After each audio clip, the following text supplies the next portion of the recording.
priests from the Institute of Christ the King Sovereign Priest, the Priestly Fraternity of St. Peter, the Franciscan Friars of the Immaculate, and various dioceses around the United States. Again, that's Ask a Priest Live, weekdays at 6 p.m. Eastern Time on the Station of the Cross Catholic Media Network and the iCatholic Radio mobile app.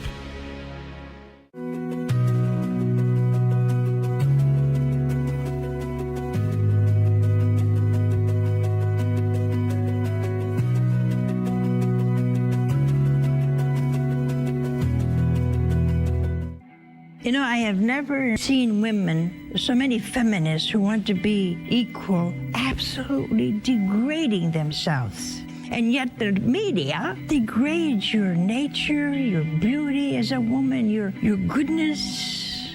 Let us pray. At some point, our dear Lord touches their hearts.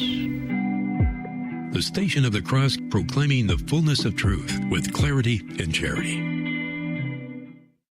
This is Joe McClain, and you're listening to the Station of the Cross, proclaiming the fullness of the truth with clarity and charity.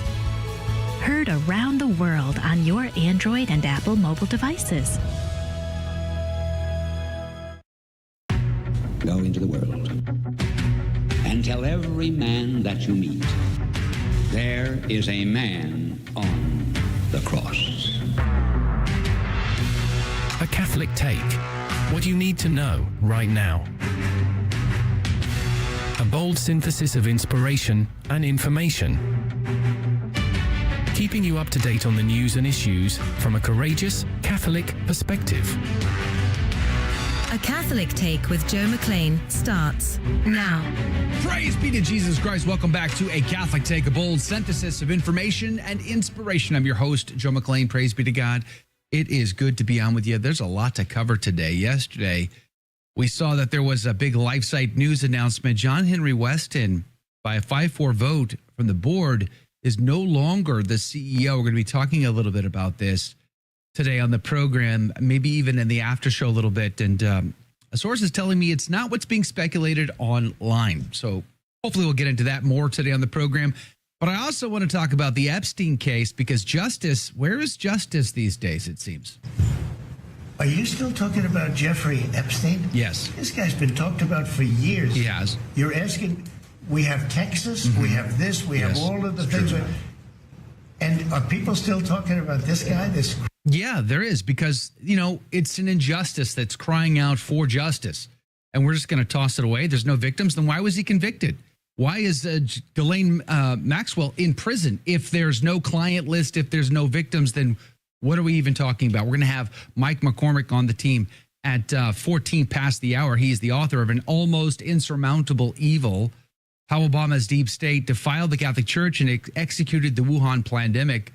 He joins us to weigh in on the Epstein file being dropped, basically. Also on the team today, we're going to be having a conversation with Kennedy Hall. He's got an article over on his Substack, Stop Sending Your Kids to Digital Hell, the effects of giving our kids, you know, these iPads or access to digitally connected devices, internet connected devices. What are the downsides? As parents, we must pay attention to this, and he's going to be talking about that at 30 past the hour. So we have a lot to get to today. I'd be grateful if you would share us with a friend. We'll put links to everything in the show notes at thestationofthecross.com/ACT. In the name of the Father, the Son, and the Holy Ghost. Amen. Remember, O most gracious Virgin Mary, that never was it known that anyone who fled to thy protection, implored thy help, or sought thine intercession was left unaided. Inspired by this confidence, I fly unto thee, O Virgin of Virgins, my mother. To thee do I come, before thee I stand, sinful and sorrowful. O Mother of the Word incarnate, despise not my petitions, but in thy mercy hear and answer me. Amen. In the name of the Father, the Son, and the Holy Ghost. And now your saint of the day. Saint Veronica Giuliani, pray for us. Ursula Giuliani was born to a noble Italian family in the year of our Lord 1660. As a child, she demonstrated remarkable piety and love for the poor, though she was often uncharitable to those less fervent than herself, until she was chastised in a vision. Ursula's father tried many times to arrange a marriage, But the girl was so determined to enter a convent that she fell ill until her father gave his permission. At the age of 17, despite temptations to return to her family's comfortable life, Ursula joined a convent of the Capuchin Poor Clares, taking the name Veronica to honor our Lord's Passion. On one early occasion, she received an imprint of a cross upon her heart, and some years later, despite initial fear and reluctance, she accepted the lifelong suffering of the pains of the Passion, including visible and excruciating wounds from the crown of thorns. Despite these deep mystical experiences, Veronica was always obedient to her superiors, and as director of novices and then abbess, she forbade young nuns from reading mystical writings, insisting they prioritize their practical duties, both spiritual and physical. Veronica died in her convent in the year of our Lord 1727. For more about this day and others in the Church's calendar, visit thestationofthecross.com/saints and seasons. Saint Veronica Giuliani, pray for us. And now your headline news. The Daily Wire reports IRS says churches can endorse political candidates. The IRS clarification came in a lawsuit court filing after 2 Texas churches and an association of Christian broadcasters sued, seeking an exemption from the ban on churches endorsing political candidates. While the plaintiffs sought a carve-out for all nonprofits, the IRS agreed in a court filing to allow churches to endorse candidates without penalty. According to the IRS, the Johnson Amendment, which has been part of the U.S. tax code since 1954, does not prohibit a church from communicating with its congregants about its preferred political candidates, comparing such endorsements to a family discussion. The Blaze reports AI fraudster impersonates Rubio. President Donald Trump's administration is reportedly battling impersonation campaigns amid warnings that artificial intelligence-powered security threats are becoming increasingly more common. An unknown culprit reportedly used AI to imitate Secretary of State Marco Rubio's voice to contact top officials, according to a cable from the State Department. The individual reportedly used text messaging and Signal to contact at least 5 non-department individuals, including 3 foreign ministers, a U.S. governor, a U.S. member of Congress. Bad actors also impersonated other State Department personnel, according to the federal agency. The Bureau of Diplomatic Security is investigating. And LifeSite News reports John Henry Weston is no longer CEO and editor-in-chief. LifeSite News announces that John Henry Weston is no longer CEO and editor-in-chief following a recent board vote. He is now on a, quote, well-earned sabbatical, spending valuable time with his family, close quote. It goes on to say, we acknowledge the significant online speculation surrounding this decision, but wish to clarify that much of it is inaccurate. More on that later in the program. And those are your headline news. The gospel today comes to us from Matthew chapter 10, verses 1 through 7. And having called his 12 disciples together, he gave them power over unclean spirits to cast them out and to heal all manner of diseases and all manner of infirmities. And the names of the 12 apostles are these: the first, Simon, who is called Peter, and Andrew his brother, James, the son of Zebedee, and John his brother, Philip and Bartholomew, Thomas and Matthew, the publican, and James, the son of Alphaeus and Thaddeus, Simon the Cananean, and Judas Iscariot, who also betrayed him. These 12 Jesus sent, commanding them, saying, Go ye not into the way of the Gentiles, and into the city of the Samaritans enter ye not, but go ye rather to the lost sheep of the house of Israel. And going, preach, saying, the kingdom of heaven is at hand. The gospel of the Lord.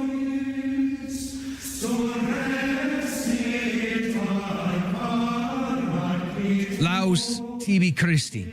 Notice the first name in the list is Simon Peter. The last name is always Judas Iscariot. It's the truth. It's always the way it is in the Gospels. First Peter, last Judas. There's a reason for that. Father Haydock says, before this time, the 12 were called disciples. and not apostles. But now he selects these from the disciples and makes them, as it were, masters and interpreters of the ways of God to man. He sent afterwards 72 other disciples, but these 12 only to the whole world. His 12, Christ chose 12, that they might correspond to the number of the Jewish patriarchs, by whom they may be said to have been prefigured. And that as the whole Jewish people were descended according to the flesh from the 12 patriarchs, so the whole Christian people might be descended according to the Spirit from the 12 apostles. Others say he chose 12, neither more nor less, to correspond with the 12 prophets of the old law, with the 12 fountains in Eliam, the 12 stones selected from the river Jordan, and preserved in the ark of the testament. Others compare the 12 apostles to the 12 months of the year, and the 4 evangelists to the 4 seasons. Simon was the first of the apostles, not in the time of his vocation, as his brother Andrew was called to the apostleship before him, but in dignity, inasmuch as he was constituted the vicar of Christ and the head of the church. It was necessary, Father Haydock goes on to say, first to warn the Jews of the arrival of the Messiah amongst them. Otherwise, they might have excused themselves for having rejected him by saying, he had sent his apostles to preach not to them, but to the Gentiles and to the Samaritans. St. Jerome. St. Chrysostom assigns another reason why the apostles were sent first to preach in Judea, vis-a-vis that having withstood the opposition of one nation, they might be more prepared to hold out against the attacks which they would no doubt have afterwards to sustain in their endeavors to convert the whole world. He forbids them to preach to the Gentiles because it was proper that the word of God should first be announced to the Jews, children of the kingdom. For, says St. Chrysostom, they are not sent to announce sensible things like Moses and the prophets, but something wholly new and before unheard of. They are not like the prophets to confine themselves to the preaching of temporal things. Their doctrine is wholly heavenly. They are sent to announce the good things of eternity. Notice, they're sent first to the lost sheep of the house of Israel to proclaim what? Behold, the kingdom of heaven has come upon you. And lest they make some excuse, oh, well, he first went to the Gentiles and he first went to these others before he went to us, so therefore it doesn't account to us. You have no excuses. All of your excuses have been removed from you, and still you reject him? Think about what that means. It's an eternal decision. When you reject Christ, having known better. He was proclaimed by those very prophets in the Old Testament that he would come, and they knew the season in which he would come because of Daniel and his prophecies, and still they reject him. Let us not reject Christ today. Introducing iCatholic Mobile, a mobile phone service that keeps you connected while supporting your faith.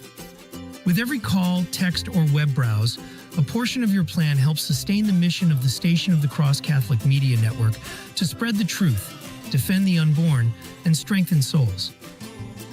More info at iCatholicMobile.com.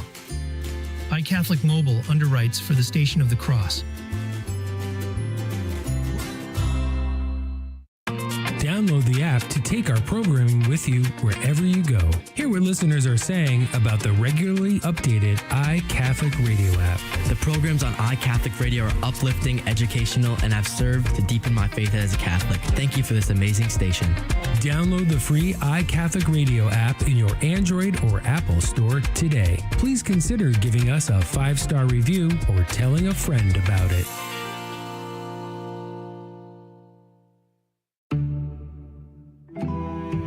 Please join us in a prayer to our guardian angel. In the name of the Father, and of the Son, and of the Holy Spirit, amen. O holy guardian angel, take care of our soul and body. Enlighten our mind that we may know the Lord better and love him with all our heart.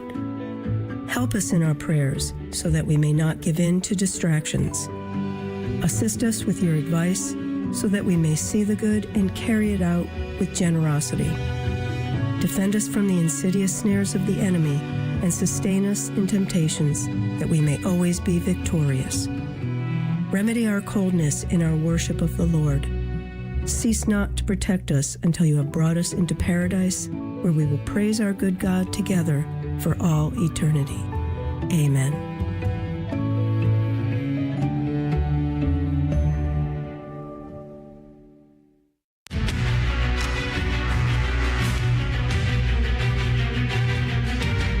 Praise be to Jesus Christ. Welcome back to A Catholic Take, a bold synthesis of information and inspiration. I'm your host, Joe McClain. Praise be to God. It is good to be on with you. Kennedy Hall coming up at 30 past the hour. We're going to be talking about his Substack article, Stop Sending Your Kids to Digital Hell. So stay tuned for that. But I don't know if you caught this, but Pam Bondi and her reaction to being asked about Jeffrey Epstein was kind of classic. Have a listen. February, I did an interview on Fox, and it's been getting a lot of attention because I said I was asked a question about the client list, and my response was, it's sitting on my desk to be reviewed, meaning the file along with the JFK, MLK files as well. That's what I meant by that. Also, to the tens of thousands of video, they turned out to be child porn downloaded by that disgusting Jeffrey Epstein. Child porn is what they were. Never going to be released, never going to see the light of day. To him being an agent, I have no knowledge about that. We can get back to you on that. And the minute missing from the video, we released the video showing definitively the video was not conclusive, but the evidence prior to it was showing he committed suicide. And what was on... A lot of people are questioning this today. A lot of people don't buy this. They believe, then why was he convicted? Why is Ghislaine Maxwell in prison? If there's no client list and there's no victims, then what are we even talking about? Joining us to talk about this is the author of An Almost Insurmountable Evil, How Obama's Deep State Defiled the Catholic Church and Executed the Wuhan Pandemic, Mike McCormick. Good morning to you. Thank you for your time. Hey, Joe. Good to see you again. Praise be to God. People aren't buying the what's now the DOJ from the Trump administration's line about Jeffrey Epstein. What do you say? You know, I frankly, I don't care much about Jeffrey Epstein. I didn't put a lot of worry into what he did. I know there's a lot of concern about the fact that there are these high-profile clients of these poor young women who were manipulated and raped, abused. But there's bigger things at work right now. And so one of the things I did just recently when this came out was I went on Brave and I searched. The search engine I use is Brave, not Google. And I searched Ehud Barak Epstein, not Jeffrey Epstein, just Epstein, Ehud Barak's former prime minister of Israel. Everything that came up pertained to Jeffrey Epstein. Factually reported in the media, he had a very strong relationship with the former prime minister of Israel. I think that's a pretty good indication of why things aren't being discussed openly. I don't, having worked in the White House, I worked there from 2002 to 2018. There is a lot of currents behind the scenes of what can be fully said and what is held in reserve. And some things have to be played out in the court of public opinion. And I think the final dispensation of the Epstein case is going to be played out in the court of public opinion. There was a settlement given to the victims from JP Morgan, so they got some money out of it. His co-conspirator is in prison right now over it, and he went to jail and got killed or killed himself. We're not sure exactly how, but that all happened in July and August of 2019. This is just as the Wuhan pandemic was getting rolled out. There's a lot behind the scenes, and I think what the Trump administration is doing is they're focusing on the bigger things than the little things. That's what Trump said in that brief interview he had in the cabinet room. And the reporter who asked him was Stephen Nelson from the New York Post. I know Stephen. I've worked with Stephen. Smart guy, asks reasonable questions. He's one of the few reporters I trust.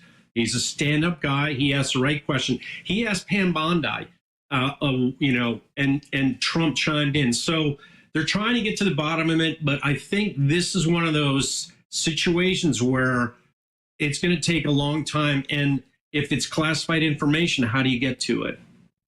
Well, I guess this is part of the problem, because a lot of the speculation, and it's been going on now for years, even Bongino talked about this before he was in his, deputy FBI director role on his radio program, that it's widely speculated that Epstein worked for the Israeli intelligence apparatus. He was one of their assets. And then his whole, Lolita Express, his islands, his houses were all bugged and cameraed so that the Israeli government could use and leverage that content for their own ends.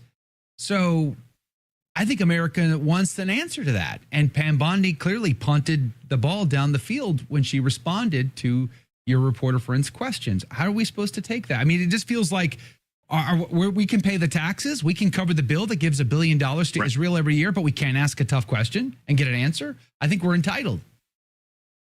Yeah, I agree. I mean, I think this is a point in time where you're looking at our government and we're looking at our government and we're wondering who's in charge. We're the voters. We want this. We voted for Trump to get to the bottom of this. And now he's sort of putting up a smokescreen. And the thing is, why? Why is he putting up the smokescreen? I've been in the White House with the president, sitting in the Oval Office as they get interviewed by the press. And one of the things you have to understand is they are scared of us, our hurt public opinion. They're scared of us. And because of that, they have to watch what they say. And they have to make decisions behind the scenes that are made for reasons. It's the tough decisions that they have to make that get to the Oval Office. So why is Trump making this decision? I trust Trump. I trust Dan Bongino. I trust Kash Patel. I don't know Pam Bondi that well, but she's in that position for a reason. So I'm right now going to trust it. I pray every day of the rosary to make sure that our government is going well.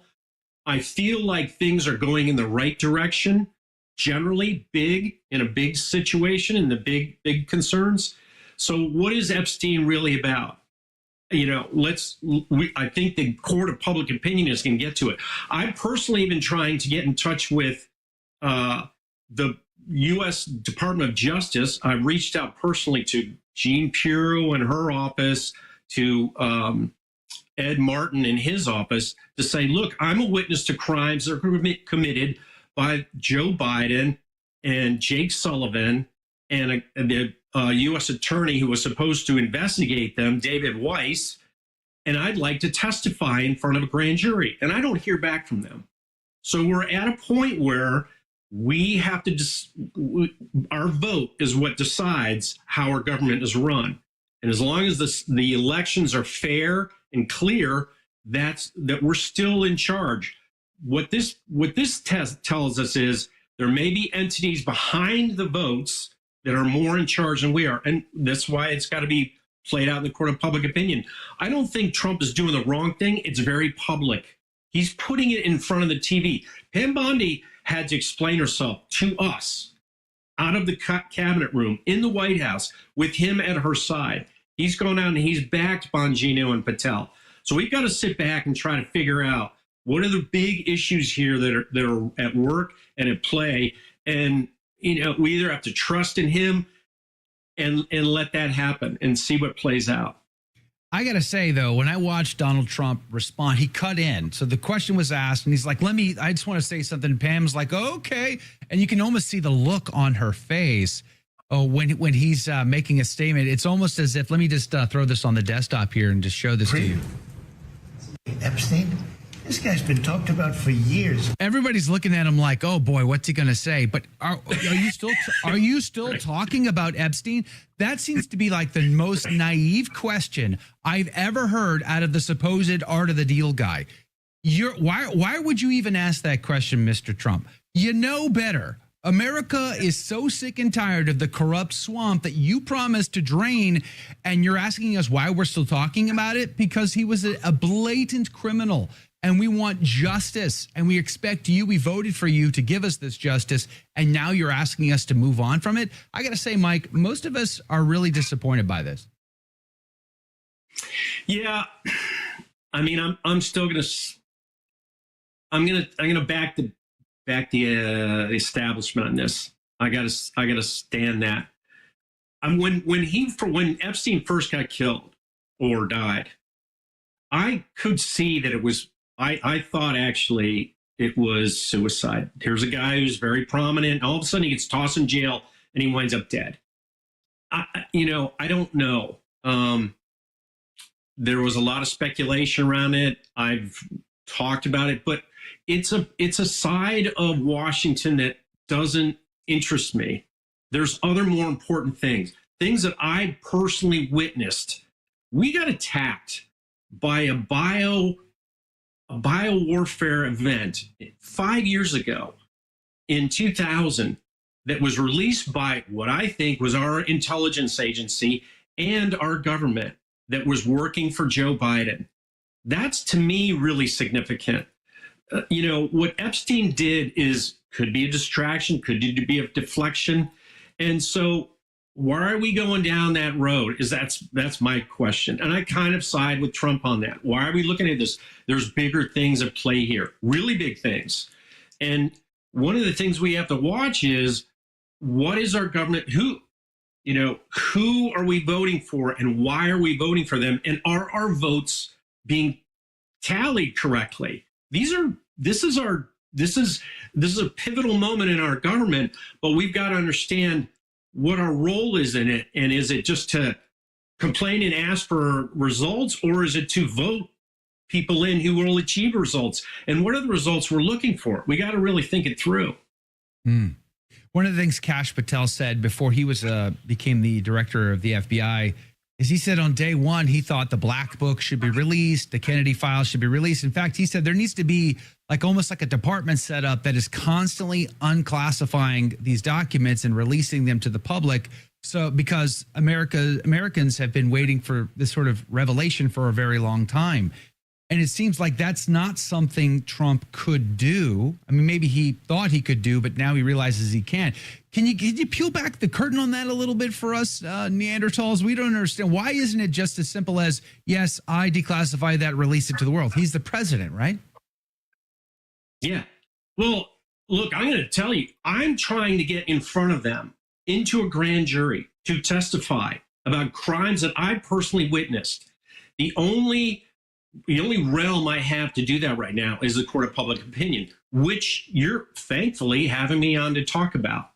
So Kash Patel should have somebody from the FBI talk to me and say, hey, we hear you have information on Joe Biden. I've reached out to the DOJ. I've gone through the behind the scenes channels, and I'm not hearing back. So yeah, I'm a little suspicious. I'm looking at Kash Patel and Dan Bongino and Pam Bondi and saying, and Judge Jeanine Pirro, when are you going to have me down in front of just an interview? Tell me, yes, we can interview you and potentially have you on as a witness in front of a grand jury or not. I definitely saw crimes occur on Air Force 2 with Joe Biden. It's time to have that weighed in the Justice Department, adjudicated.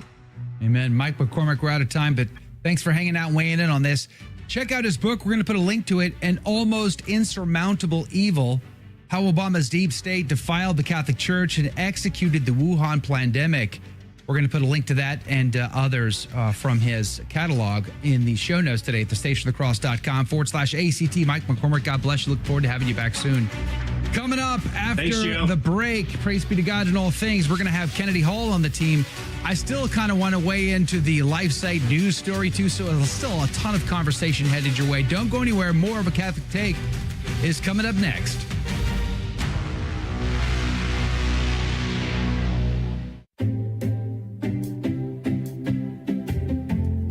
This is Jesuit Father Robert McTagg, your daily host of The Catholic Current, and I'm asking for your help. Folks have been asking me to answer questions on the air, so I'm asking you to send questions to my mailbag. We can do this good work together. Send us your questions at thestationofthecross.com/askfather. That's thestationofthecross.com/askfather. I look forward to hearing from you.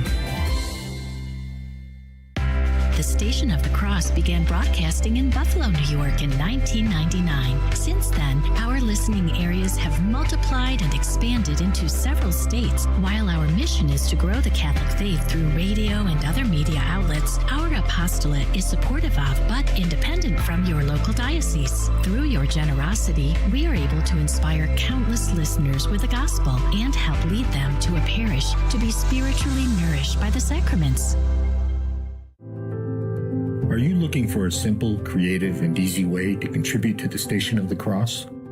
Why not consider a transfer of stock or donating a mutual fund gift to help support us in our work of evangelization? Transferring a gift of long-term appreciated stocks, those owned for more than 1 year, can provide significant tax advantages by allowing you to deduct the fair market value while paying no capital gain tax. Today, most stock transfers are easily made electronically from your broker. Just call us at 1-877-888-6279. That's 1-877-888-6279. Your broker will need to indicate the number of shares being transferred and the CUSIP number of the shares. May God bless you for considering a gift to the Station of the Cross so that we can continue proclaiming the fullness of truth with clarity and charity for years to come.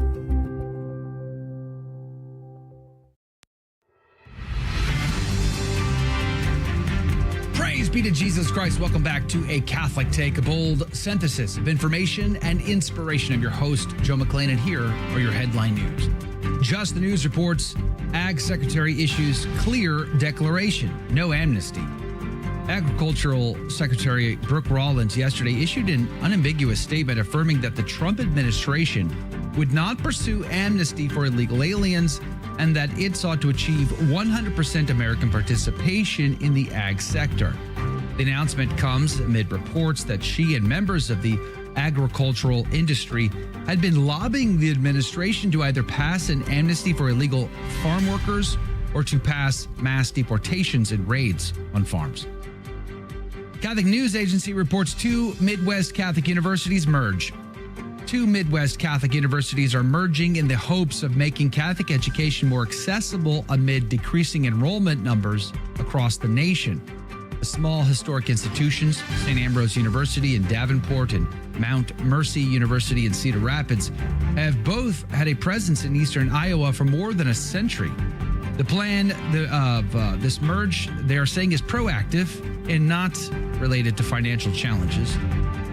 And Ground News reports Texas governor says more than 160 people are still missing after deadly floods. Governor Greg Abbott announced that 161 individuals remain missing, including 5 children and 1 counselor from Camp Mystic, and noted that 5 girls along with a camp counselor have yet to be located.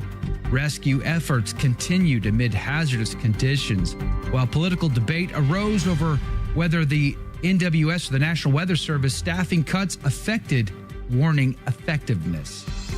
Did you catch that flooding in New Mexico yesterday too?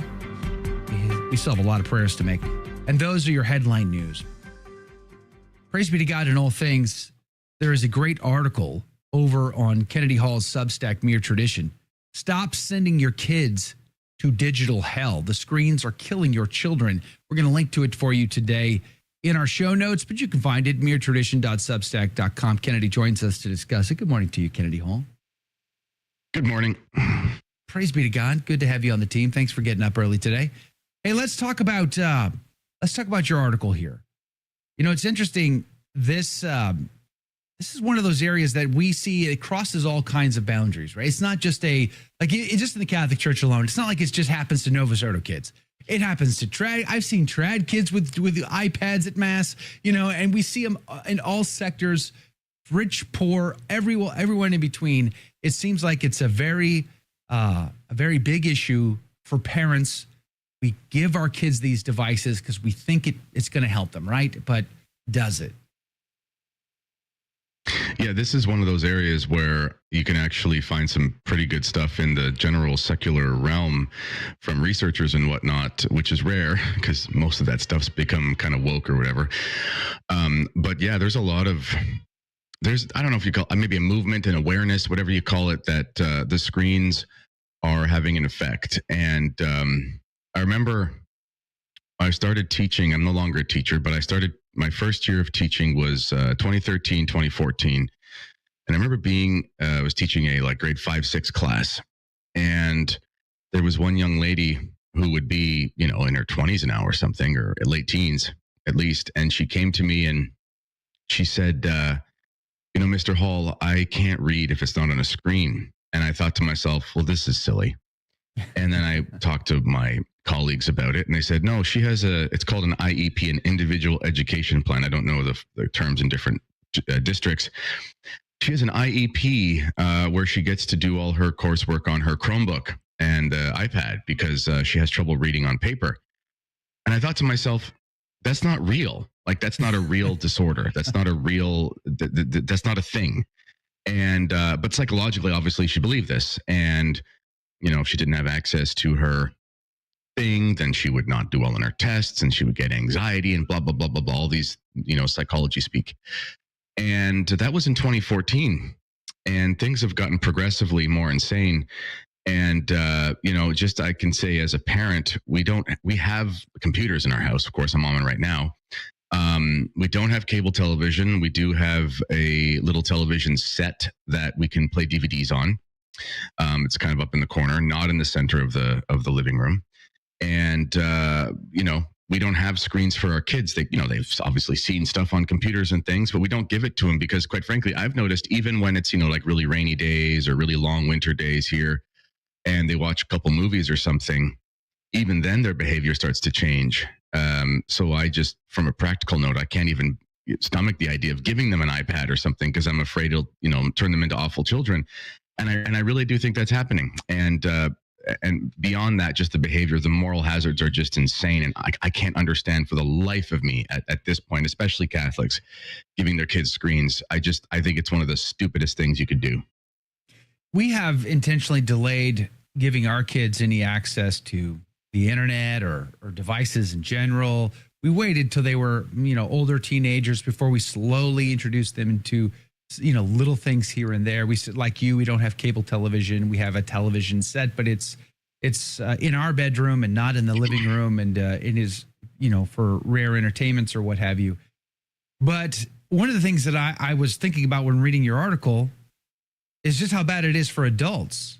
I mean, I look at even my own life, my job, my whole world. I'm constantly doing research. I'm constantly listening to podcasts and reading articles and trying to see what the conversations are out there. And it's bad enough for adults. Yet look at the behavior that we're training into kids. Well, my own kids, maybe seeing my behavior, all day long. That can't be good, is it? No, and I actually got rid of my smartphone for that reason.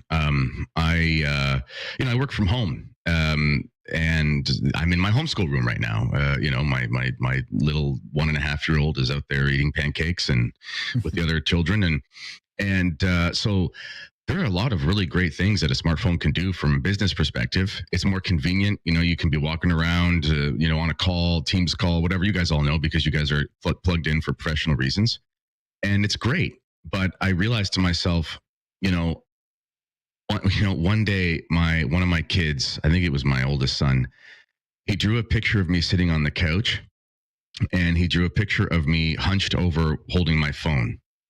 And I don't have like a problem with bad stuff or whatever, but I realized, oh my, he just sees me on that thing so much because I'm working from home that I'm, his image of dad, which will be imprinted in his mind, is dad looks at that thing all day. And I just thought to myself, I need to find another way to deal with this. So I ended up getting this flip phone. It does have Android on it, so you can do emails if you want, but it's a tiny screen, so I don't do anything fun on it because it's a chore. And that alone, my screen time went down 2/3 on average. And And then, yeah, I spend time looking at my laptop, but it's just, there used to be, I'm 37, even me, I'm not that old, but I remember kind of an older time, a simpler time. And the different devices had different things. You had the Walkman that you would use while you were running or walking the dog or whatever. You had books that were not Kindle books. You had the desktop computer. You had all these things kind of separate. So it was like, this is for this activity. This is for that activity. They didn't kind of cross and blur the lines. Now it's the one thing for all the things. So we're not really we've imbibed improper habits, but especially to our children, we're not teaching them this idea that there are different things for recreation, there are different things for business, there are different things for communication, and so on and so forth. So it's really hard to teach good habits when it's all combined. So I said to myself, I need to decentralize my tech, basically.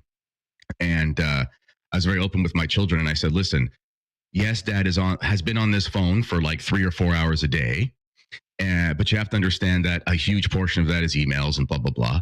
I said, but I'm getting rid of this because I don't want you guys to think that, everyone who grows up has to be on their phone all day. So that is something I've had to consider in my own life. But how do you do that? How do you let once the genie's out of the bottle, how do you get it back in? Well, I mean, I'm not a fatalist or determinist. So the same way that you correct behavior in your children or yourself, there are certain sins I don't struggle with anymore. Praise be to God. Like I did when I was a young man, because I learned, and I implemented habits and whatever. And so with my children, my oldest is 9. Actually, our 7th child will be here in a couple months, but my oldest is 9. My youngest is a year and a half old. And so, they're far from being fully cooked, so to speak. There's a lot of time left in the oven to get them to where they need to be. So I just had an open communication and then said, listen, if you guys grow up and you work in the trades or something like that, you thankfully won't have to be plugged into this stuff all day. There is technology, of course, but Daddy works on the computer. Daddy does the shows, whatever they think it's TV or something. Daddy writes things. So that's a necessity. And I always joke with him. I say, one day I wish I could just throw it all away and I would just go sling rock with my buddy who works in concrete. But this is my path. So, I just want to teach them the balance and hopefully they'll see it. And then also the school that we're going to be sending our boys to when they're in high school has like a strict no phone policy. The school doesn't even have the internet except for the teachers and whatnot. They have to write all their papers by hand. They can't use computers. They can use computers in like a computer class, but they do everything by hand otherwise. So, it's just something we'll be intentional about. I think it's hard. And I think a lot of parents have to make tough decisions and they prioritize their family life in order to be able to sort of mitigate the risks. But ultimately, our kids, I still have a 9-year-old at the house. So our kids, the future they're facing is a more digitally connected world, not a less digitally connected world. So what advice do you give to parents in that regard? How do we help our kids navigate that? I know you just laid out some principles that you can follow in general, but I see it getting worse. I don't see it getting easier. I agree. But, I have fond memories of not having the internet. We had dial-up when I was in grade 7 or 8, but it was like, okay, wait 7 minutes for anything to load. It was...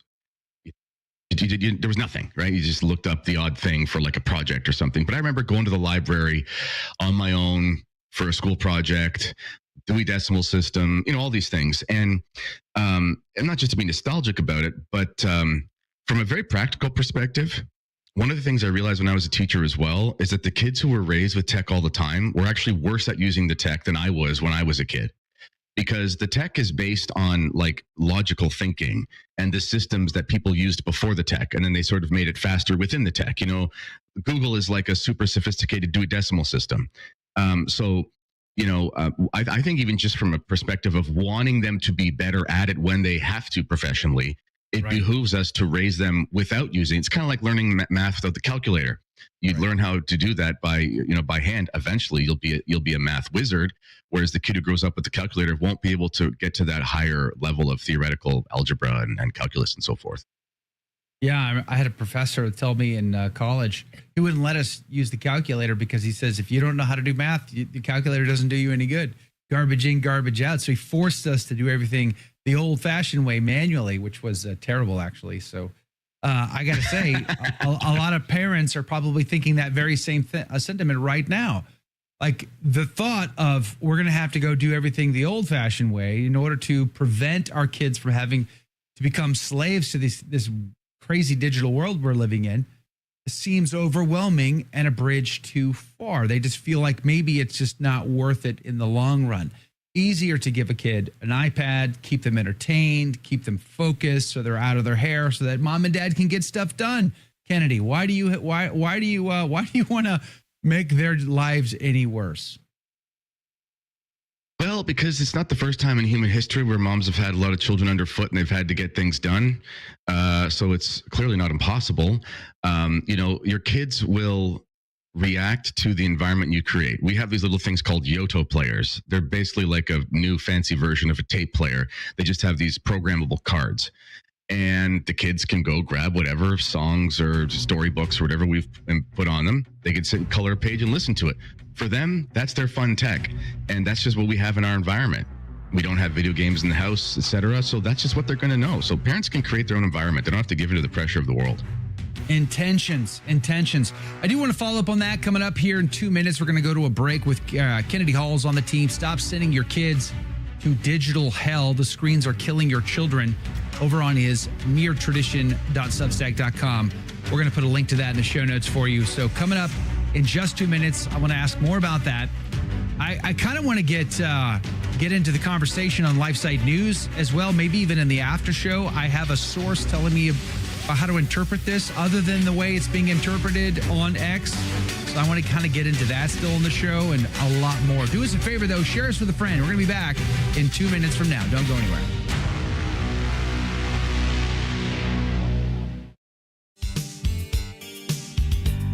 Hello, this is Steve Gleason with your 1-minute tool for Catholic evangelism. Here's the question for your non-Catholic friend. Have you ever thought, well, why can't a prayer at a Catholic Mass cause the Holy Spirit to come upon the bread and wine and thus turn it into the actual body and blood of Jesus? Well, here's your 3 best friendship tools for Catholic evangelism. Number 1, remember, 3 of the most magnificent miracles were a result of the Holy Spirit coming upon someone or something, such as the Holy Spirit came upon the face of the deep and God created the world. The Holy Spirit came upon Mary and she brought forth Jesus in her womb. Secondly, a boatload of scriptural support, such as 1 Corinthians 10:16, which says, the cup of blessing which we bless, is it not a participation in the blood of Christ? And thirdly, my honest reflection. Your transformation after a prayer for conversion was not and is not noticeable in the human eye. So then why do you reject a prayer which transforms bread and wine into Jesus' body and blood? I know the reason, just a whole bunch of people have told you that.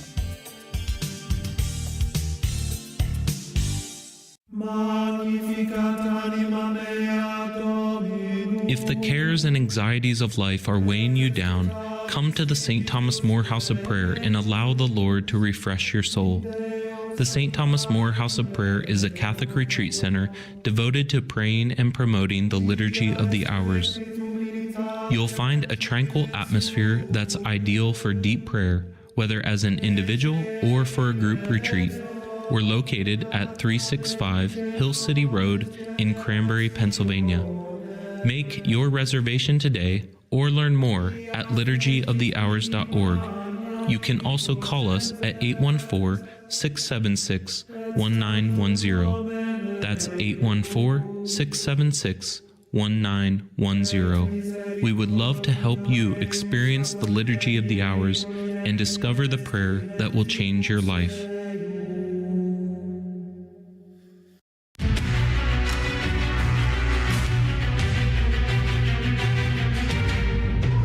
Be to Jesus Christ. Welcome back to A Catholic Take, a bold synthesis of information and inspiration. I'm your host, Joe McClain. So good to be on with you. Praise be to God. And can I just give a special shout out to our sponsor, iCatholicMobile.com. It's an incredible organization. They're not just a wireless phone provider for families or organizations. Man, I got to tell you, they are providing free service to priests and religious. They're doing some amazing things. And a portion of their bills paid by their customers come to support organizations like ours here at the Station of the Cross Catholic Media Network, making it possible for me to get up out of bed at 3-something in the morning, 5 days a week, and bring you the latest and greatest information. My phone company is Catholic. Is yours? Just asking. iCatholicMobile.com is the website, iCatholicMobile.com. Kennedy Hall is our guest. We've been talking about his article, Stop Sending Your Kids to Digital Hell. The Screens Are Killing Your Children. I did have one more follow-up question on that. Good morning to you again, Kennedy. That I, just thinking about going back to Mass. I started the conversation mentioning it. I kind of want to end it there too. I see a lot of parents do this. They'll bring their kids and their kids will have some sort of digital device at Mass. And I've always thought, like, that's crazy. Like, what? Like, but they want to keep them quiet. And I think it's like a multi-layered problem. On one hand, there are masses where if a kid makes any sound whatsoever, everybody gives them the dirty eye. Parents get all nervous. And so they figure they got to keep them quiet the whole time. They'll have snacks. They'll have drinks. They'll have a digital iPad. What would you say to that? I understand. I mean, we had 4 kids under 4 years at the first kind of go around we had. And then, we're having another 3 kids now under 4 years and stuff. Like, I get it. I understand. I understand that it's hard at Mass, but I would also just say this to parents out there regarding Mass, especially the traditional Mass, because let's be honest, TLM, especially if it's a low Mass, is a lot quieter and the high Masses are a lot longer. It's tough, Historically, if you read the old manuals about what excuses one from attending Mass, it was a given that if you had small children, that they didn't have to be sick. They didn't have to be, whatever. You didn't have to have some grave personal life problem.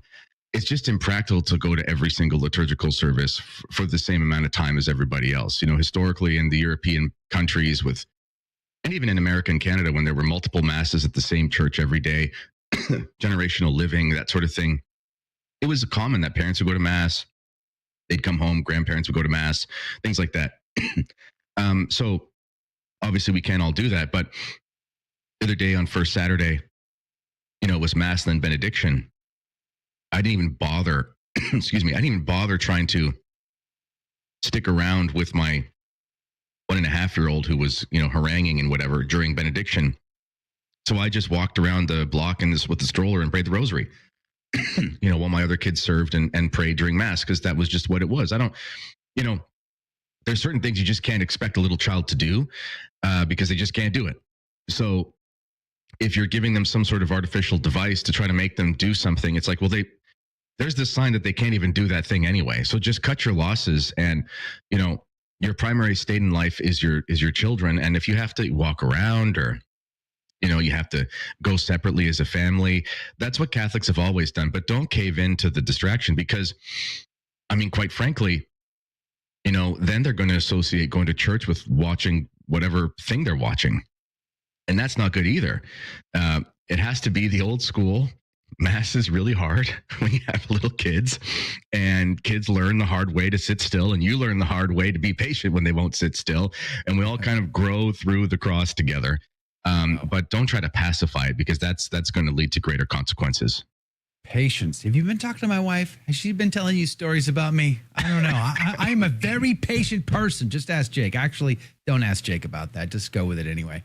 I want to encourage everybody to check out the article and read it. I do want to transition while we still have a minute or two left, a few minutes left in our conversation on the radio side. We can go into the after show. You used to work for LifeSite News, if I'm not mistaken. And this announcement today or actually it was yesterday, it's been rocking the internet a wee bit among Catholic circles. John Henry Weston is no longer the CEO and editor-in-chief. And it's being talked about as though it's a major upset over there. How are you seeing this story? Well, I did work there for almost 3 years, 2.5 years. I know John Henry personally. I have spent time in his home. He's cooked me and my children a wonderful steak, and we've shared Alberta Premium, rye whiskey together. I really enjoy John Henry's company. He's a personal friend, and I think the world of him. And I sent him a message yesterday saying that I respect him greatly. If he needs anything, reach out to me because I think he's a great man. LifeSite is not a traditional Catholic organization. It has been historically a pro-life organization, just in general. And that's great. That's why they were founded.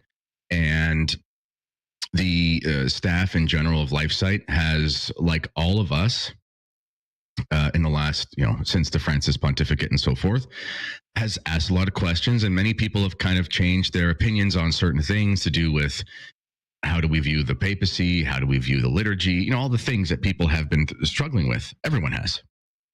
And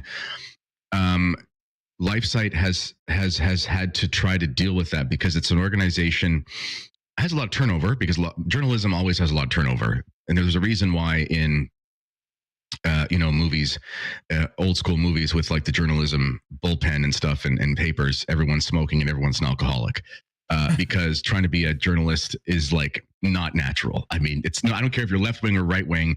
It's what's the worst thing we can possibly get that happened today? We get people to listen. So it plays on your, you get like adrenal fatigue. Let's put it that way. There's a lot of stress going on. So they've had to deal with the changing landscape. And it was never a consensus within the organization that it was traditional or that it was not. And personally, I just think that there's been some discord within the ranks. Not to say anyone was a bad person or anything. People are just, like all Catholics, dealing with that. And my gut feeling tells me that I've noticed that I've noticed basically that the viewership and the support of LifeSite has been down. That's just, if you know the metrics, you can find it. And I think they're just, my personal gut feeling is that they're going to try to rebrand themselves as a sort of conservative Catholic, not officially traditional kind of, mainstream Catholic organization. That's my feeling. I don't think it's a good, I might be wrong. I don't think it's a good decision. Nonetheless, I don't appreciate the speculators online talking about this, mythological trad Inc. And, there's been a call sent out for everyone to support Leo and stuff. I really don't think that's the case. I think they don't really understand LifeSite. LifeSite is not a traditional Catholic organization the way people think it was. They have some traditional Catholic personalities, like I was there and stuff, but that's not what it is. People just don't know what they're talking about. Also, LifeSite as an organization feeds on crisis like any news organization. And so they had this meteoric rise with the Francis stuff, and then with the COVID stuff, and then with the Biden stuff and the vaccine stuff and all these things. Quite frankly, we don't have the same crises we did then, and especially not from the Catholic perspective. So we don't have a Pope telling everybody to get vaccinated and all these kinds of things. Yeah. And it's got a Catholic, element to it. So they're not going to be able to compete with the Charlie Kirks of the world and stuff like that if it's just politics, because they can't. So I think they're having a little bit of mission drift and trying to figure out what they should do. This might be their way of trying to do it, I guess. I don't know. It's very interesting.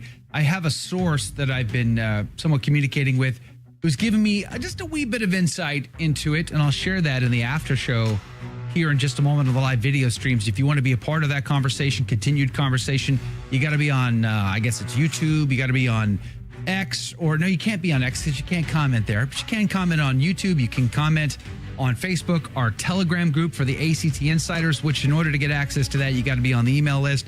I don't know that we're on Rumble today. It wasn't working earlier. I guess it's working now, so maybe Rumble works. But either way, Kennedy, if you want to hang out, you're welcome to do so. I would love to continue the conversation. But make sure to check out Kennedy Hall's article over on his Substack, meretradition.substack.com. We'll put a link to it in the show notes for you as well. More on the team coming up tomorrow morning. Praise be to God. Eric Ybarra, maybe? I don't know. We'll see. Tune in. So what did you think of today's show? Let's discuss that right now in the after show. Your take on the after take. Comment, interact live with me and the team. All you need to do is search for one of our live video feeds on Facebook, YouTube, Rumble, Twitter, LinkedIn, and elsewhere. Simply search for the Station of the Cross, Joe McClain, or A Catholic Take. I'm looking forward to seeing you and interacting with you directly. It all starts right now. It's the after show. And we're back. Welcome to the after show, everyone. Hey, good morning, everybody. Praise be to God. If you're new here, thanks for hanging out with us. Make sure to subscribe, whatever channel you're watching, and come back. That'd be amazing. Let me get some shout outs here, though. Sharon, good morning to you. one of our major insiders. Praise be to Jesus. James 16897 from sunny Romania. Damon, once again, thank you and all of TSA for allowing me to keep my shoes on when I go through the airport security now. Can we work on the belt next? Are we allowed to? Can I just keep the belt on? You can keep your shoes on now? We can. Praise be to God. That's amazing. I'll be in San Antonio next week, and then Post Falls the week after. So I'm going to be going through some TSA. Yeah. You're going to be at Sanctus Ranch. That's right. Love the place.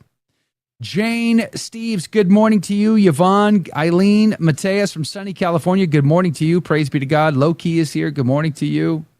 Appreciate you being on the team. Says Joe, would you give up on the Epstein thing for the lives at Gaza and Iran? Would I give up on the Epstein if it meant saving lives in Gaza and Iran? That's an interesting question. I'd have to chew on that a wee bit. Yeah, it's because interesting theory. It seems complicated, and I'm not sure how best to answer that. Because if Epstein is a Mossad agent working for Israel's interests, are you saying then that Donald Trump is playing 4D chess to try to help the Gazans by giving up? It's like, I don't know. That's not 4D chess. That's just making a deal. I know, but I'm trying to understand what that deal looks like or means. That's the deal is we won't push it on this thing, so that we can get stuff in return. But if Trump wants to build Trump Tower on the Gaza Strip, I'm not up for that. Are you still believing that?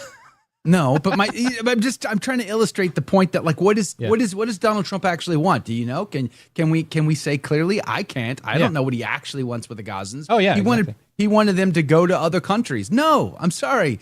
Listen, the Gazans might have been pumped in the 1940s because they saw that England was going to give the land away to the Israelis. But okay, but now we're generations past, and they live there. It's their home too. So it's time to act like it. And this thing just gets messier and messier. So I don't actually know where Donald Trump stands on any of it. That's part of the reason why I'm having trouble answering it. Jack, good morning to you. Becky Hansen, good morning to you.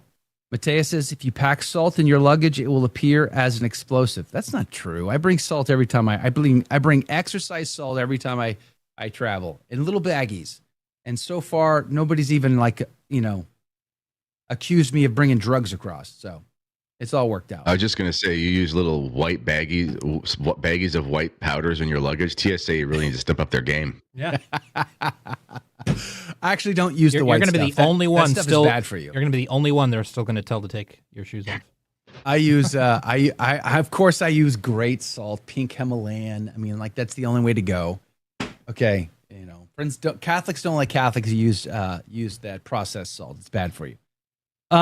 Which that's a whole nother, before I get back into LifeSite News, and I do want to do that here in just 2 seconds, but before I do that, one of the other aspects to your article, Kennedy, that I failed to bring up that my producer Jake will just absolutely love is apparently you are like a pro sugar kind of a guy, which is really too bad because sugar is bad for you. So there's that. So, goodness gracious. That. Yeah, sugar is bad for you. When I used to live in Italy, everyone ate spaghetti, pasta, some sort of thing every single day, bread 2-3 times a day. And I don't think they have a word for obesity in Italy. I think our problem in North America is just the sedentary nature. Our civilization is largely built around cars. Yeah. And even in Italy, like when I lived in Lucca, which is where St. Gemma Galliani is from, actually. Here, when you go to the mall and you got to park at the back of the parking lot or Costco or something, it's like, oh my goodness, I got to walk 500 feet to the door. This is the worst day of my life. And go there. My mom would take us into the city because we lived out in a little village, right? And we go to Lucca and we'd park. To pay for parking, you had to pay for everything there. And it was like a 20-minute walk to get into the city. And then when you got into the city, which is in walls, it was a 20-minute walk to get to the store. It was like everyone's walking 3 hours a day, even if they work in an office building, and they don't have high rises, so they don't have elevators.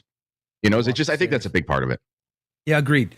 Totally agree. I mean, but I think processing the food has just compounded that problem and made it a lot worse. I think the processing is only part of that too. It is definitely part of it, but also just the general quality of the food and what is being grown. You know, the quality of what is being grown. I love when I'm in Italy. I love the food. The food's great in Italy. Yeah. No, I know people. If you want to just talk about allergies, I know people who are completely celiac symptoms here in the United States. But And they not could eat there. pasta fine in Europe. It's just the quality is legitimately a huge part of it too. Yeah, agreed. Yeah. Hey, Rosie, and good to morning be clear, to you. Joe.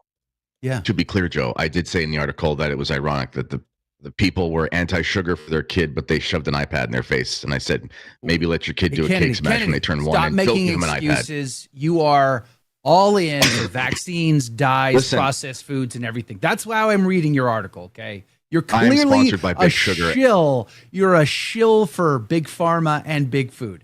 Clearly. It's obvious It's true. from your article. It's true. Robert and Bruce, good morning. Gwensa 61, Gus CMH, Nick the Mike, Lynn Pine, good morning to you. KZ2, welcome to the team. Don Paddock, June Ybarra, good morning to you. Praise be to Jesus. Patty, by the way, our plank owner, been here from the beginning, asked us to pray for everybody still in Texas. Says, pray for Canyon Lake. We're on a boil water notice due to the debris that has come to the lake from the Kerrville flood. Oh, so yeah, there's still about 160 people missing. Yeah, I reported on that earlier, so we are still praying. And did you see those crazy flood videos yesterday from New Mexico too? Yikes. Speaking of messing with things, the weather, anyone? Sounds like we're messing with the weather a lot. A lot of people hanging out over on YouTube this morning. Good morning to you. I do want to jump back into the Live Night news story here. I want to share just a wee bit of something from a source I have. I won't tell you who the source is, though. Christine OFS, good morning. Thank you for being a member. Thank you for being on the inside. Wait, Richard Corwin, Joe, you are amazing. Are you concealing information for strategic diplomatic I am. reasons? That's How true. dare you? The How people deserve the truth all the time. dare you? Always. You need the to have people that on, deserve all of the truth and everything uncovered all the time. All the time. Okay, whatever, Mr. I'm going to call you out just because you called out Donnie. Defending your boy Donnie again, I see. No, I'm not even Okay. defending that. I just don't particularly. I'm kind of with Mike Jeez. McCormick where I don't particularly Good morning care to about that issue. Yeah. Well, I care, but maybe I don't care as much as Charlie Kirk's going to care, or Jack Posobiec or somebody like that, but I care. Oh, well, Jack, who brought out the fake files like for a big publicity stunt, that was nonsense. Right, that's Like, the that other was all- aspect we failed to mention all- about yeah, that whole that's- story. The whole binder thing. That I never whole got a thing was binder. that was just the Like, saddest thing I've ever seen. I'm the last guy to get the cool guy memo thing. Yeah. Like say, oh, you want USAID money? Just go to this office and ask for it. I didn't get that memo. Like I never got a dime from them, but apparently the BBC did. You know, I didn't get the binders from Pam Bondi. Everybody else did, I guess. I'm not cool enough. Anyway, I'm just going through the comments. Phoebe, good morning to you. Patty, good morning to you. Rob, Flying Tigers, good morning to you. Says Kennedy Hall runs the President Rutherford B. Hayes Award for Best Classic Beard. Look at you go. Nice Well, thank beard, you. Kennedy. It's a very nice beard. Anyway, we distracted you from your source. I distracted me. I distracted. All right, so I don't want to say who the source is. I don't want to get them embroiled in any sort of online public thing. But there's a source related to LifeSite News who has given me some insight into this. And there's 2 points that I think are important to mention from this source. One is, and it kind of goes back to something you said earlier, Kennedy. So you sort of affirmed this for me when I asked you a few minutes back what your thoughts were on this. There's an internal dynamic. There's an internal dynamic on the team. And sometimes teams aren't getting along, things aren't working out, things are not smooth, and you got to figure out what elements do you change in order to correct that. It sounds like there was something along that line. The source made it clear that things on the outward, how people like me from the outside perceive the organization, is different than the way it's being perceived on the inside amongst the team itself. So this was a move to sort of correct internal dynamic issues. It's funny because when I first read, I'll let you comment. Give me 1 second. When I first read the statement, I read it wrong. When I read it, it sounded like John Henry Weston wanted a sabbatical. Now he's getting one. I'm like, oh, well, good for him. I'm like, good for him. I like John Henry Weston. This is great. He's getting a break. Oh, I'm happy for the guy. And then I had to reread it. And I'm like, no, you idiot, Joe. He was voted out 5-4. Like, if he wanted a sabbatical, it would have been a unanimous decision. A 5-4 decision clearly indicates something different. So then I had to go back and go, oh, yeah, wow, okay. So there is something here. You were going to say, Kennedy? Well, I was just going to say, so I've worked for 2 nonprofits. I worked for the Fatima Center, and I worked for LifeSite News. And the internal dynamics of nonprofits often are like kind of a dumpster fire. And not because of like intention. I'm not saying anyone's trying to be bad. I mean, obviously, we can all try to be bad, but I'm not accusing anyone of anything. I'm just saying it's tough because in these, well, it's funny. The NFL is a nonprofit, by the way. Funny enough. I did not know that. It's a for-profit nonprofit, but their business model is actually genius. This is why they dominate the sports landscape, is because they took the notion of nonprofit as a model that would force equitable basically contribution of owners so that they would have equitable play on the field, which has made the product so much better, which has made everyone more rich, right? So it's a nonprofit for tax reasons, basically, and for business reasons, but they don't care about like society. But in the nonprofit world with religious nonprofits, it's really tough because everyone needs to make profit. So it's not, people misunderstand what that even means. Nonprofit doesn't mean we don't care if we make any money. It means it's a certain way of operating where you don't have anything left in the tank for, let's say private investment reasons at the end. It's more about how you handle the business and you get tax deductions and whatever. But within those organizations, especially when they're religious, there's always this element of where does God end and the profit begins? That's kind of a conundrum. It's like, we're doing this for the church. We're doing this for souls, all these sorts of things. Yeah, but you also have investors and donors, and they're disagreeing with each other. And you have employees, and you've promised this and that and whatnot. And you just don't avoid the politics. And there were things that would happen when I was there, Fatima Center and LifeSite, where I kind of scratched my head and I just thought, I have no idea what these people are thinking. Also, the whole notion of having the board. I mean, you saw this with Church Militant. It's not like there's some infallible process for putting people on boards. There's ways of getting people to mount against each other, like voting blocks and so forth. And so there's a lot of ins and outs that people just don't know and won't know. And even people that work there won't know these ins and outs. There was a gentleman who was at LifeSite who was ousted when I was there. And I can't remember his position, but he was kind of like second in command to 2 co-founders, including John Henry, who were like kind of 2 heads of the organization. And one day he just was gone. We came onto a call and it was like, so-and-so is gone. And there were rumors, he wanted this, he wanted that, but we didn't know. And we weren't told, and we never were going to be told because there are also elements of confidentiality within all of these things.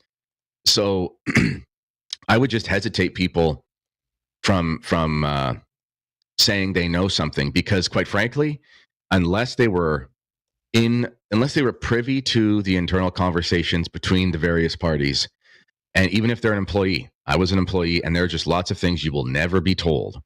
And hunches are one thing, but assumptions are another. So that's kind of my take. Yeah. The other thing that me and this source sort of gave me some insight into was because the other person that was let go was Stephen Cox, whom I've interviewed. I've got his book sitting right over here, actually. Quite liked it. Navigating the Crisis in the Church, Essays in Defense of Traditional Catholicism. Great book. He is now looking for, keep him in your prayers. He also needs, an income for him and his family. But I'm told by my source that the John Henry Weston and now him, they're not related. unfortunate coincidence and timing, maybe, but they're not. I'm told they're not related. Oh yeah, those would be different things. Also, they're kind of being lumped though, because you mentioned earlier, and I think it was right to do so. Hold on one second, let me get this in front of me. This is from the Chris Jackson Substack, who's making the internet rounds this morning. A lot of people are. I reposted it this morning too after I read it, but then I talked to the source a little bit, and they're lumping these together. They're saying that this is all related, and basically you had talked about this earlier, that there's this Trad Inc. Now everybody's on board. No more criticizing anything because we got Leo now. So, and John Henry got in trouble because he, retweeted Vegano, and he's critical of Leo and all these things. But that story doesn't seem to be actually true. Listen, I'll full disclosure. Like, these guys that are all talking about Trad Inc. Like, I've been accused of being in like a concord with Cardinal Burke to get Pope Leo elected. Like, those things are like appearing. Nobody accuses me of these things. That would be amazing. I would love that. I'm sitting in my homeschool room on a laptop, and I can hear my kids crying in the next room because, like, I'm a dad with a smallish house, don't even have an office. If I was in some sort of Inc., goodness gracious, I'd hope I'd have some money to be sent my way. I'm not saying that I can't support, I'm doing fine with my family, but I'm like, if that was in an Inc., like some sort of thing where I was, I got the call from the bat signal came out and said, do this thing. It's like, okay, where's my Bitcoin or my gold bullion?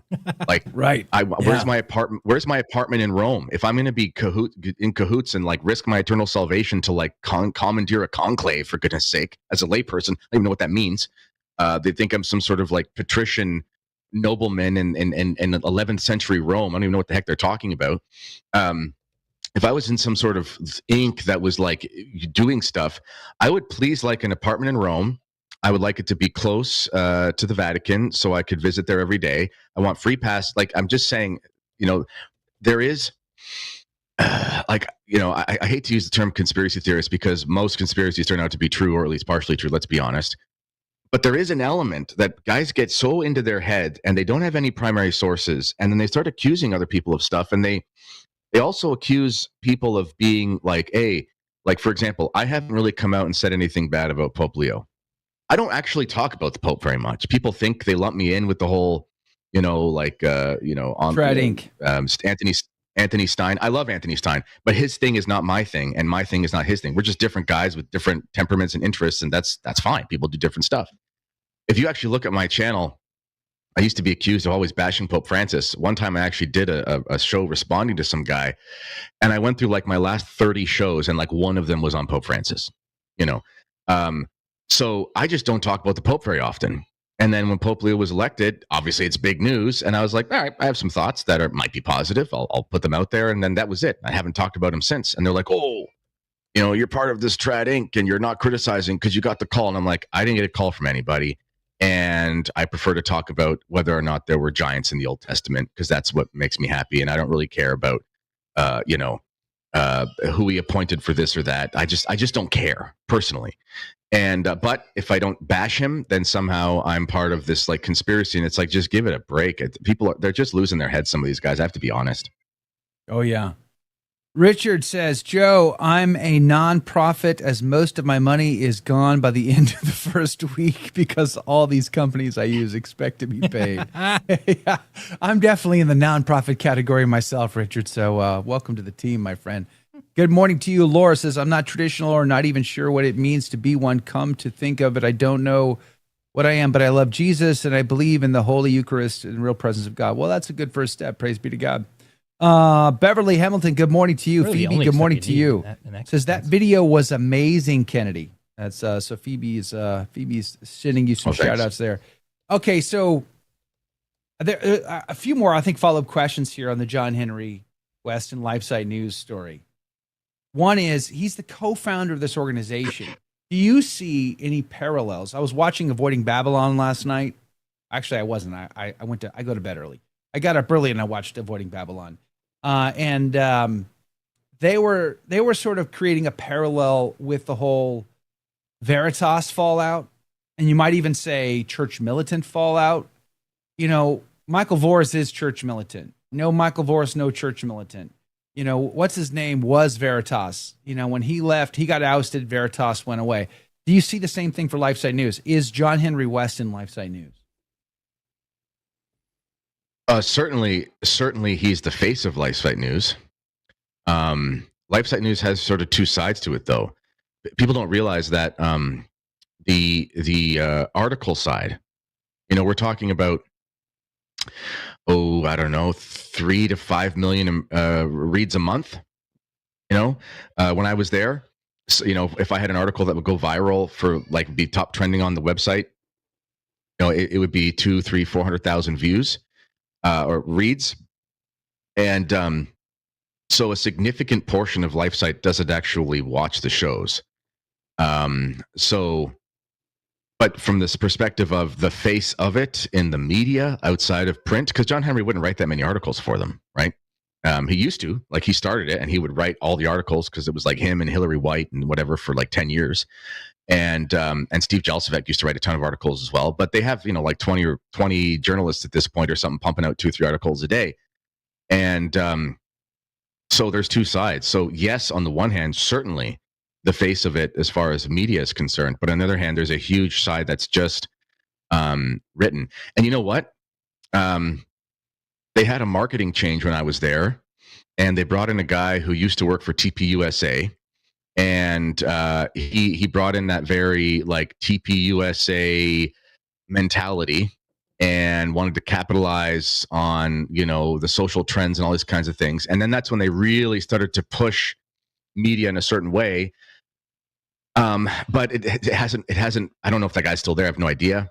And it just hasn't worked in the long run the way that it had for a little while when there was a lot of crises to jump on. And so for all I know, they're doing what a lot of nonprofits do, and they're just restructuring and they're cleaning off the things for financial reasons. Because quite frankly, like 1 Peter 5, for example, is a fully functioning website that has excellent commentary every single day. And they have something like 300,000 or 400,000 impressions a month, which is pretty common for that. Rorate Celli, places like that. You know, they could easily just sort of be whittling down and restructuring and saying, we're just going to focus on what kind of made us who we are. And maybe they lay off half the staff or something. That's possible too. But it doesn't mean that I don't know who they would replace John Henry with either. Also, I will say this as well. I was always nervous about the pressure from certain people in general in the Catholic sphere to adopt like the Benedict is Pope thesis, or Francis isn't really the Pope, or whatever, because I always knew in the back of my mind, I'm like, there's going to be a time when there's a new Pope and there's all these things, and that's a new landscape. And LifeSite really did air a lot of that stuff for a while. And so I think they kind of have maybe in a sense seen themselves caught with their proverbial pants down, and they attach themselves to the state of a contest thing, whatever. And I don't really know how you go forward from there. So I think they're having a sort of crisis to do with that. Yeah, and that doesn't have to mean, you know, softening on calling out issues. It's just dealing with the fact that the landscape has changed. You know, that was another thing that the source. These are two different issues at hand. It's not all just, oh, you're going soft, you know, type of thing. Well, that was the other thing the source said to me was the speculation about this being a move to enable LSN to go soft on church issues is not true. Mm-hmm. Though sadly, the LSN statement was not a good one. It sort of allowed the way the statement was written. They're suggesting sort of allowed the speculation to kind of go wild. But you know what? That's going to be the way it is, because there's things they can't say. They can't tell you what happens in their meetings. Like there's actual confidentiality things. So, and also John Henry, man, that guy is like, he has given like 30 years of his life to this thing. You know, I've seen the toll it takes on his health. And when I texted him, I said, you deserve a rest, and I hope they're taking care of you. You know, like I understand there was a vote and stuff like that, right? But that man is like a hero, and what he's done. And that's why my initial reaction was, oh, he's taking a sabbatical. I'm like, good for him. I'm like, that's great. He's going to get some time off. I read it as though I thought that that's what he wanted. And then I had to go back and go, wait, hold on. No, wait. That's not what's happening here. like something else is happening here. But I mean, on one hand, He's I'm glad also, for like, him. Me too, but he's also like a very, very pious man. He's very pious. Like with John Henry, there is no faking it. That when that man is praying, it's like there could be an earthquake and he's not going to notice. And that's why he's so lovable. And so it could just as easily be, because we're all speculating here, but I want to speculate with the benefit of the doubt. It could just as easily be he's like, I'll leave it up to God's will and I'll do whatever the board wants, because he's that kind of person. Yeah. And he lives, beautiful sort of Eastern Ontario lakes and woods and Algonquin Park and all these things. And I hope that I hope he gets some time to go touch grass and just live his life and breathe some fresh air, because it's a stressful environment in journalism. Yeah, I got to spend a weekend with him a couple of months ago in Tennessee, and it was amazing. Praise be to God. It was my first real opportunity to sort of talk to him, for real. I had gone to the Rome conference back in 23, but this was my first encounter with just really getting to just talk to him. Great guy. What do you think will be next for him, though? So he rests a bit, he recoups or whatever, but, is, again, going back to those sort of parallels, does he recreate something new? The John Henry Weston, thing, or what? What happens next for him? No idea. Now, that being said, LifeSite is an organization that has like resources, so it's very different than having like a podcast. You guys know you are part of an organization. You have resources at your disposal. This is why you have wonderful producer. You have 74 screens in front of you to make your show run. You have cameras that move. You have all these things. We're talking about a significant investment, which makes sense because this is part of a significant product that has a whole plan and all these kinds of things. Having your own podcast is a completely different ballgame. It's self-funded, all these kinds of things. Hence why I'm on the Mac here with the with a lamp here for my light. And so it's a different thing. So it's a completely different animal. John Henry is like an old school, he's like almost like an old school TV guy. You know what I mean? So to make that jump into doing your own thing, it's a different beast. I don't know if he wants to do that. If I was out there and I was a Catholic media group, I would be wanting to see how he's feeling and if he wants to do some stuff, because he's really, really great in front of the camera and he's a really great presenter. But it's a tall order to want to create your own thing. And I just, one thing about John Henry is he's classy, and the whole time Michael Voris was going after LifeSite and stuff, his response was, we're going to pray for Michael Voris and all these kinds of things. He never got himself involved in all that. So I can't see him trying to do like a rival thing. I just think he's too moral for that sort of thing. So I don't know. Well, I wasn't even thinking about rivals. I was just thinking about him, sort of getting started again, creating something that maybe he has more control over in the future. If anybody can pull off, an independent media outlet from scratch, clearly he's demonstrated he could do it, and I would he could do it. Yeah, he does. Now the issue is, some people ask me, what about his YouTube channel? He's been blocked. I mean, YouTube deleted his channel. It wasn't just LifeSite News; they deleted John Henry Weston. I checked this morning just to see. So he'd have to create a whole nother channel and hopefully get that up off the ground. But I think we're going to see something from him within the next 6 months, right? We're going to see something from him. And I'm sure that when he does launch, whether it's a podcast or anything else, I bet a lot of people will come to support him on that. And I would certainly hope 100%. Yeah. Yeah.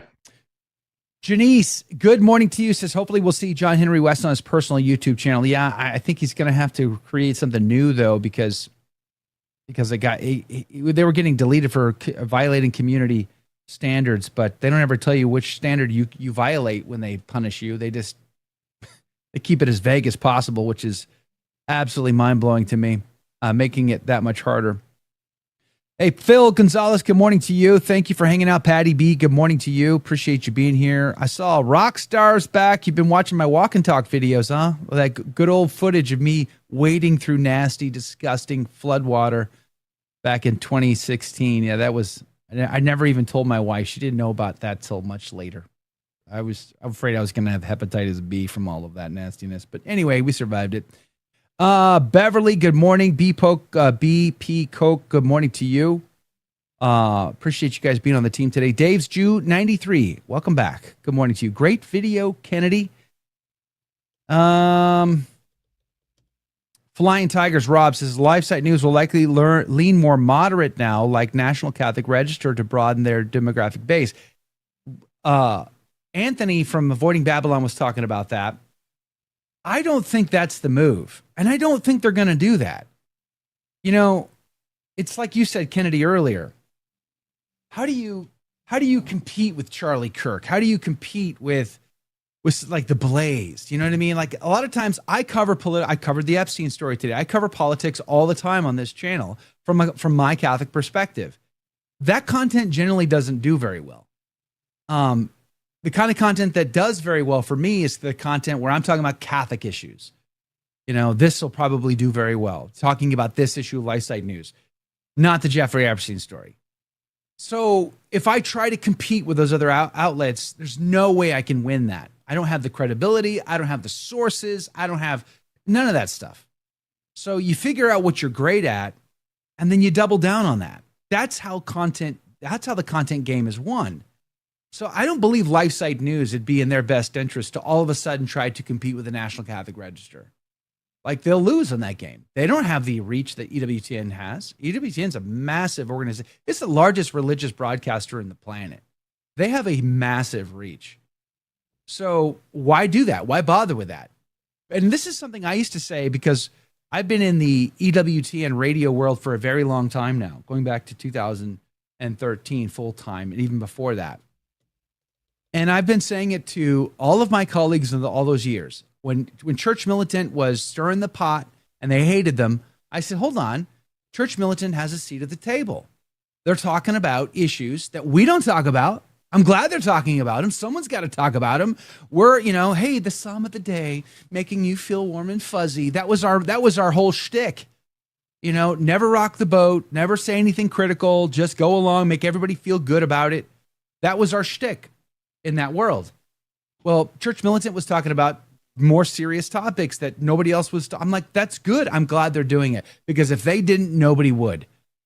And this LifeSite News is sort of in that same category, although more legitimate, in my opinion, in many ways than even Church Militant was. So I don't see them going that way. I think if they have anybody on staff still that has a clear thought in their head, I don't think they're gonna say, hey, we should go more mainstream. I just don't see it.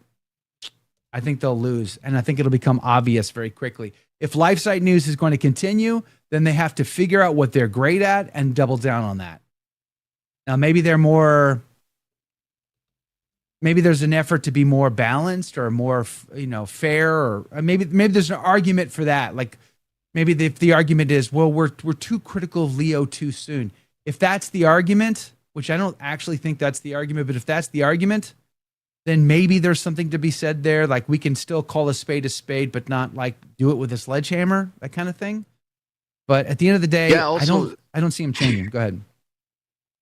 Well, every organization has a shelf life too. I mean, there's a certain point where people they're just not interested anymore in certain ways. That's just how it goes. I mean, nothing lasts forever, as they say. I mean, LifeSite has been around since before 2000.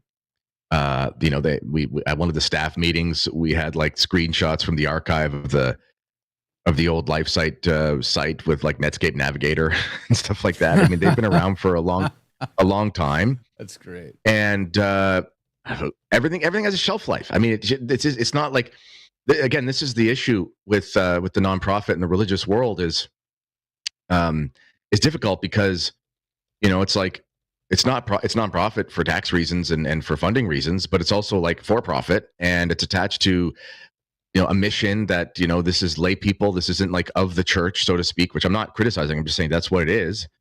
And personalities, people retire. I mean, John Henry is no spring chicken. Steve Jalsevek is like in his mid to late 70s,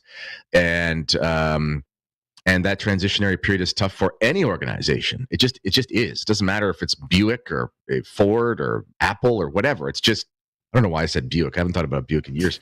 But it is what it is. So I mean, there could be no conspiracy. There could be no ill will. There could be no nonsense. It's just we're restructuring because we're in a transitionary period, because the writing's on the wall, because that's just what's happening. And you notice, like, again, go back to these Charlie Kirk guys and stuff like that. Those guys will be gone one day. And those organizations that stay relevant, like these longtime TV broadcasters and stuff, I mean, they're soulless. That's the difficulty with trying to compete in this world of media. If you have morals, is that there's just certain things you're never going to be able to do because you don't want to go to hell. So these political organizations, it's like they latch themselves to whatever Republican is whatever, or whatever Democrat is whatever, and then they have this blend of crisis and apologetics and about face and whatever, and they're always going to do that. But you can't do that if you're a Catholic. So at a certain point, you might just kind of have to give up because there's no more juice to squeeze out of the lemon, and that's fine. But the temptation will always be to turn it into a quote unquote grift, and there's too much integrity over there to do that. So it just could be the shelf life, and that's fine too. There's no conspiracy involved in that. No, it just is what it is. Patricia Parsons, yeah, we did talk about the Chris Jackson Substack. I've read it. We discussed it a little earlier in this conversation, and we don't, at least I speak for myself, I don't believe that Chris Jackson has got it all figured out. In fact, I was saying that I have sources that say that are telling me otherwise. He's sort of running with the emotional aspect of it rather than some of the facts on the ground. So it is, I guess, a more complicated issue than we'd like it to be, but it is what it is, and I think that's the bottom line. I don't want to see LifeSite News go away. I think they've done some great work. Praise be to God. I also want to see John Henry Weston, obviously provide for his family. I mean, that's a concern right now. What happens next for him? I'm very concerned about that. I want everything to work out for him and for Stephen Cox, by the way, who's also looking for work, so keep him in your prayers. But I was also told, just to reiterate, these two are not related by the source, that their departures are unrelated to each other. So people are linking them together like Chris Jackson is, but their source is telling me no. Mary says, I think many think that John Henry Weston was LifeSite News, just as James O'Keefe. Well, we talked about that too. And I'm kind of in that category. I don't see, I mean, he's been the front face of LifeSite News for so long, even though he's not a solo guy. There is a team, always has been a team. And in the beginning, he did most of the work maybe, but now there's an entire team that does a lot of that. But he's still the front facing guy. And so it's important for the organization to figure out very quickly now, how do they move forward? How do they communicate as clearly as possible to their audience what their mission is and what they'll be doing and how they're going to do it and why it matters to that audience? They've got to be able to do that quickly. And, it's not building a lot of confidence when you read the press release for this, because the press release, I think, drove the speculation. The way the press release is written, I think, is part of the problem, not part of the solution. So I think they gotta turn that around fairly quickly. Now, they did say in this press release, they did acknowledge that there is a lot of speculation. He says, quote, "We acknowledge the significant online speculation surrounding this decision, but wish to clarify that much of it is inaccurate." So they're not denying necessarily, but they're saying, listen, you don't have the full story. And I don't think there's any reason not to believe them on that. Sort of like, that's what I've been saying. I mean, the Chris Jackson Substack, he basically throws that out the window and says, well, the real story is this. Why? Why should we assume that they're lying to us here? I don't think there's anything to believe or to make the assumption that they're not telling us the truth. They are. They're saying, hey, there's things you don't know. It's not as bad as you think it is. There's other factors that you are unaware of. Okay, I guess. I mean, I want to know what those are, but I guess fair enough. Yeah, you can't make you got to be careful with. Everyone has to be careful with assumptions. I don't care if you're left wing or right wing. It's like the ASS, assuming makes an ASS out of you and me kind of thing. Someone recently told me that way. I forget who it was. Well, there you go. God did prophesy through a donkey, so you're in good company. But yeah, and they can't replace John Henry though with anyone. Like they can't. You can't just you can't just get rid of the guy and say, by the way, here's a new guy. Like him just as much. It's not going to happen. So honestly, my gut tells me revenue is down because I can see that traffic towards this stuff is down just by numbers that you can see through metrics that if you know what you're looking for, you can look for it. I can see that.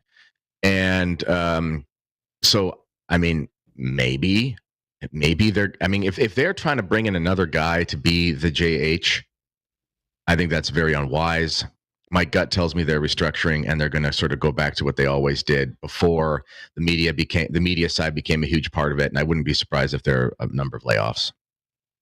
Okay, so then there's a parallel. Which is, now again, to not CNN. necessarily. It's not evil necessarily. It's not evil necessarily. It's just what happens sometimes. Yeah, it's just practical business. Okay, but now I see a parallel to CNN after Trump lost the 2020 election. CNN was like, "We made our living off of Trump. Now we don't have a Trump.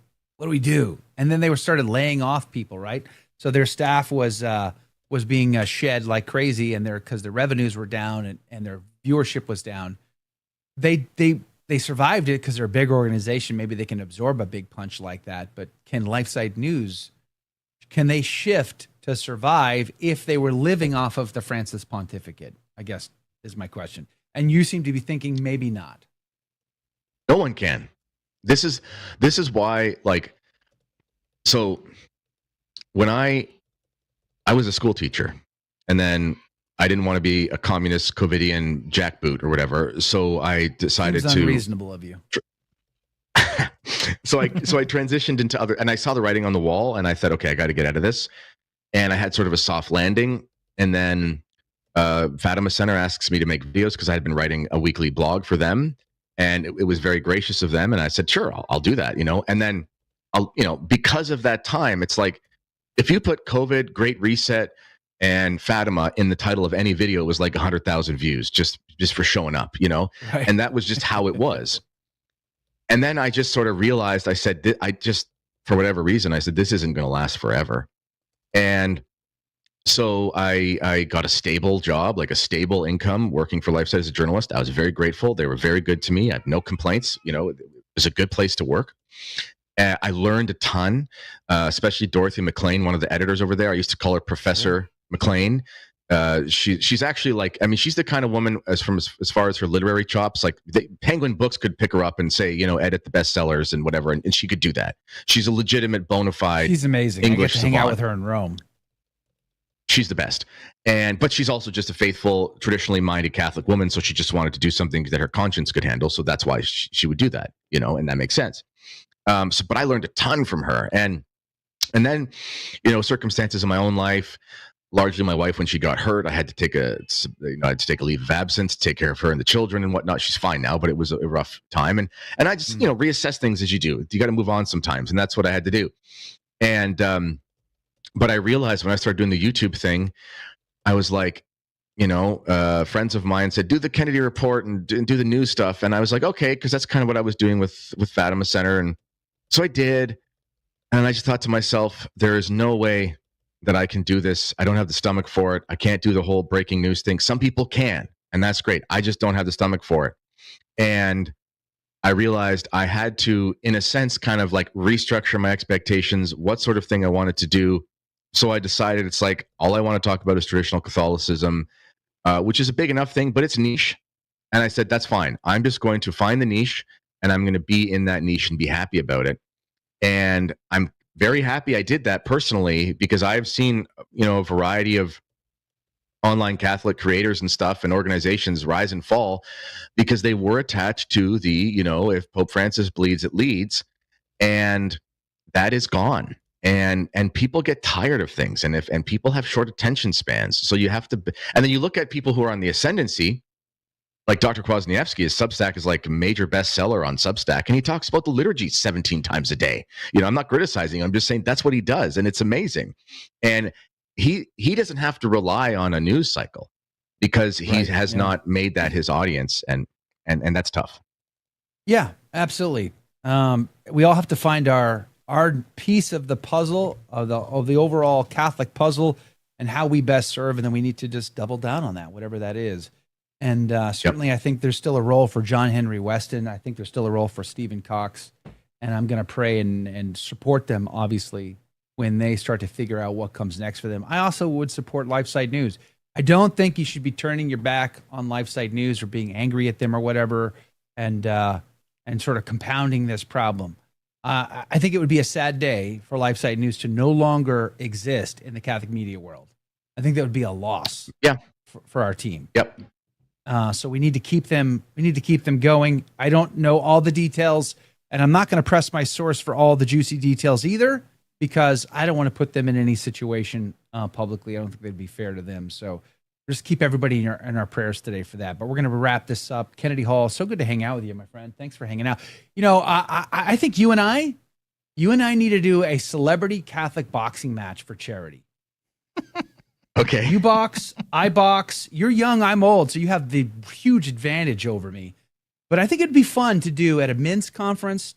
Good sportsmanship. It'd be a good time. I think guys would love it. Sometime you and I should arrange that. It'd be a good time. Yeah, but we got to have, I mean, I like you too much to punch you in the face, Joe. So we'll wear the helmets. Like Kennedy, I served in the Marine Corps. My sons punch me in the face. We kickbox here at the house. So I get punched in the face quite frequently.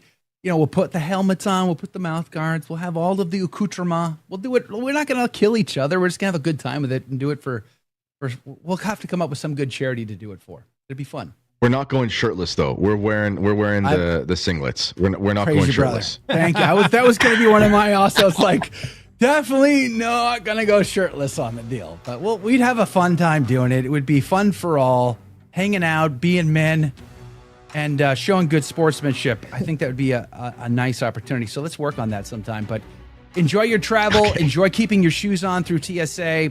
It's a whole new, brand new world when we can keep our shoes on. Let's work on the belts next.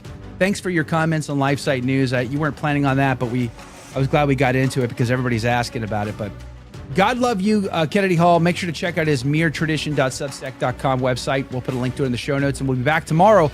I'm trying to get Eric Ybarra on the team to talk about the East-West divide. Not a guarantee, but let's pray it happens. We'll tune in tomorrow morning, 7 a.m. Eastern, to find out what comes next. God love you.